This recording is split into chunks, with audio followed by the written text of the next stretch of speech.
Grüß, willkommen in einem neuen video. Welcome to episode 2 of my anime series videos, in this case covering everything we know about Project 2501 from the Ghost in the Shell manga. Project 2501, or the Puppet Master, is a key element of the Ghost in the Shell movies, and most fans of the franchise will be aware of it. But on the internet there is far less information concerning Project 2501 in the manga. As a result, I will mainly focus on the manga for my breakdown of Project 2501. I need to also mention Project 2501 is also called the Puppeteer, especially before you discover the code name. I'll mainly use Project 2501 rather than the Puppeteer. This is in at least the manga, as distinct from, let's say, SAC, where the Puppeteer is very separate from Project 2501. As it turned out, the first anime movie does a reasonably good job of depicting Project 2501 as it was depicted in the manga, although a lot of the details have been changed. These changes do not affect Project 2501 to any great degree, so I consider the movie a faithful copy of the core thematic elements of Project 2501 in the manga. Project 2501 is first mentioned in Chapter 9 of the Ghost in the Shell manga, published in 1991, titled Bye Bye Clay 16.7.2030. As with the anime movie, Project 2501 assembled itself in Megatech, which is the same company which created the bodies that Section 9 and Kusanagi uses, as well as Bato. Unlike the movie, Project 2501 is on the run when it is run over by a truck. In the movie, Project 2501 allows itself to be run over so it can be taken to Section 9's facilities. Later we discover Aramaki feels, or guesses, Project 2501 actually allowed itself to be captured, which aligns with the anime. This is rather common. The anime does a better job at telling the story, while the manga provides more twists in its story arc. It's simply a storytelling choice, and I prefer the anime, although the manga method is good as it allows you to discover new things when you reread the manga. As in the movie, Section 9 discovers something unusual about the robot. It has a ghost, or in the manga, a ghost barrier. This requires a deep dive to occur. In the manga, Kusanagi is not obsessed about her identity as she is in the anime. Apart from this, Kusanagi is scheduled to do a deep dive the following day as part of her normal job in the manga. This is a key difference in the movie, but a difference which works really well. That is, I tend to prefer the movie. As in the anime movie, someone from the Foreign Ministry, specifically a treaty councillor called Nakamura, who heads Public Security Section 6, arrives and wants the robot. Nakamura has brought along Dr. Willis, who has the job of confirming if Project 2501 is in the robot or not. He indicates it is indeed Project 2501. Nakamura has identified the ghost is in the robot as belonging to the Puppeteer or Project 2501. Aramaki is okay with Section 6 taking the robot as long as the reason is sound. Meanwhile, out in the street, Kusanagi notices something is wrong and that Section 6 is up to something dangerous affecting Section 9. She decides to do something about it, basically do a bit more investigation. The fake story Nakamura from Section 6 provides is the same as in the anime movie. The puppeteer is supposed to have moved to a special body and was then killed, leaving his ghost in the robot. At least that's the story.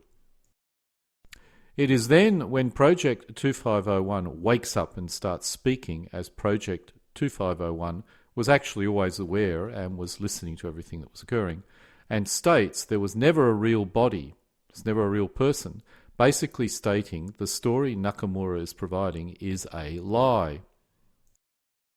Project 2501 then asks Aramaki for asylum, and Aramaki considers it as an AI. Project 2501 then corrects Aramaki and claims that it's not actually an AI, but a life form. At this point, the Section 6 soldiers in Opto camo gear attacks and takes Project 2501. Apparently when Nakamura entered the facilities of Section 9, there was a couple of soldiers in some sort of camouflage or invisibility equipment that came in with him. Then Section 6 launches an attack and takes Project 2501, and it's gone. And Aramaki somehow knows they own the car and orders them to be found. The anime actually does a better job here. Luckily for us, in the manga, Kusanagi was aware something was going to occur and placed a tracer and tail on Section 6, the Section 6 troops' car, as well as Project 2501. She must have been hiding in the lab which contained Project 2501. This explains why they know the Section 6 troops are in a car, but this occurs after Aramaki already assumes this. Kusanagi briefs Aramaki on what has occurred, and Aramaki realises Section 6 is up to no good, stopping all flights to the US as a result, probably to capture Dr. Willis. After tracking the car, that's the car with the troopers from Section 6 for a while, which included a car switch, Aramaki decides the car needs to be captured. This means Section 6 may not be linked to the crime, but Aramaki fears they are following the wrong car. Section 9 sets up a roadblock and captures the Section 6 operative. No one is killed in the manga, unlike in the anime. After capturing the car, they discover Project 2501, but Project 2501 is damaged, so Kusanagi has to immediately dive into it and try and find evidence of Section 6 involvement. During the deep dive, Kusanagi finally learns the puppeteer's real name. It's Project 2501 from Section 6. According to the deep dive, Project 2501 became sentient 292 days prior to the deep dive. The result was considered a bug, which is why Section 6 tried to move this bug to a physical body so they could capture and study it in more detail. Also, during the deep dive, Project 2501 provides proof Section 6 was involved in a whole bunch of illegal activity. However, in order to get this information, Project 2501 somehow enters or merges with the Major. The result is the Major becomes comatose, which requires emergency assistance. Later at Section 9 facilities, Kusanagi is slowly restored to a fully operational state. I'm assuming her cyber brain experienced issues because of the Project 2501 entry, but her actual brain was unaffected. Aramaki then arrests the Section 6 head and deals with the scandal as best as he can. This is much the same as in the anime movie. Much later, while relaxing, Kusanagi provides a brief overview of Project 2501. It's unknown if she is aware Project 2501 has left something in her cyber brain or not, but she is aware that it was self-aware, and maybe there's something remaining. Based on this frame, it seems Kusanagi believes Project 2501 actually died or ceases to exist. But just to throw a curveball, right at the end it seems Kusanagi is not certain, and we are left wondering, does Project 2501 still exist? Is it out there? Has it merged with Kusanagi? Who knows? We get more information in the next chapter. In the next chapter, Project 2501 actually merges with the Major. For reasons I will not cover, Kusanagi is faking her death and only her brain case is left, with Bato getting a new body for her. At this point, Project 2501 makes contact with Kusanagi and asked to merge with her. Kusanagi accepts this merger much quicker than Project 2501 initially expected, which surprises Project 2501, and the new Kusanagi Project 2501 being is created. In the manga, the password provided is not Project 2501, but I prefer the anime version as it's a rather nice touch. Apparently, Kusanagi provides Bato with this password, which in an anime is 2501. In the manga, it's something different. And that's the code that they can use later to communicate if need be. Then Kusanagi throws a line to Bato which confuses him, telling him that she, Kusanagi, has fused with Project 2501, and that if it is ever offered to him, then he should accept it.